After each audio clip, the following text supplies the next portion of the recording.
Selamat malam Pak Andi, saya Thomas Gerstiawan, kelas 11A, ini saya 1612.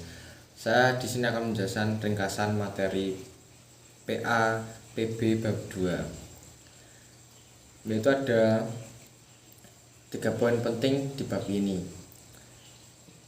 Yang pertama ada nilai-nilai kehidupan penting dalam masyarakat yang diperjuangkan. Yang kedua, landasan untuk memperjuangkan nilai-nilai penting dalam masyarakat. Dan yang ketiga, Yesus Kristus, pejuang keadilan, kejujuran, kebenaran, dan kedamaian. Dalam ringkasan yang pertama tadi, di sini dijelaskan korupsi adalah perilaku tidak jujur dari seseorang karena mencuri uang negara dan uang rakyat untuk kepentingan pribadi, keluarga, dan kelompok. Jujur berarti tulus hati, tidak curang terhadap diri sendiri dan orang lain. Kejujuran merupakan keselarasan antara kata hati dan kata yang diucapkan, antara kata yang diucapkan dan sikap serta perbuatan nyata.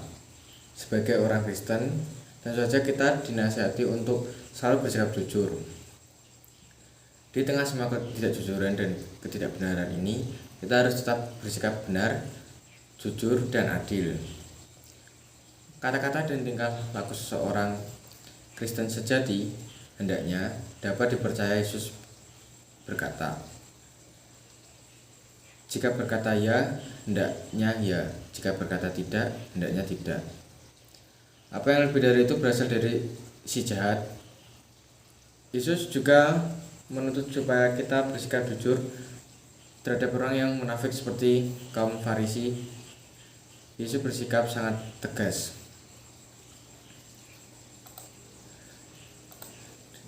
Kita lanjut di bab 2. Yang kedua, landasan untuk memperjuangkan nilai penting dalam masyarakat. Di dunia modern ini menjadi makin jelas bahwa solidaritas manusiawi yang luas hanya dapat dibangun kalau secara khusus diperjuangkan bagi kepentingan mereka yang sampai sekarang tersisihkan. Demikian pula pembangunan sejati merupakan perkembangan diri manusia. Perkembangan itu hanya maju kalau daya cipta manusia dipercaya dan diberi ruang. Dengan mengajarkan asas-asas demokrasi ini, gereja sekaligus memaklumkan keyakinan imamnya. Dan yang ketiga, Yesus Kristus, pejuang keadilan, kejujuran, kebenaran, dan kedamaian. Gereja di dalam sejarah dunia untuk melanjutkan perutusan Yesus, yakni mewartakan kabar baik bagi kaum miskin, membebaskan yang tertawan, dan menyembuhkan yang terluka. Artinya, bahwa gereja tidak hanya mengurus hal-hal rohani saja, tetapi terlibat dalam seluruh pergulatan hidup manusia. Gereja ikut berusaha membangun kehidupan pergaulan hidup manusia. Imam Katolik tidak cukup hanya dengan berdoa, tetapi harus juga tampak dalam perjuangan mewujudkan kehidupan sosial. Yesus Kristus mewartakan kerajaan Allah yang memerdekakan.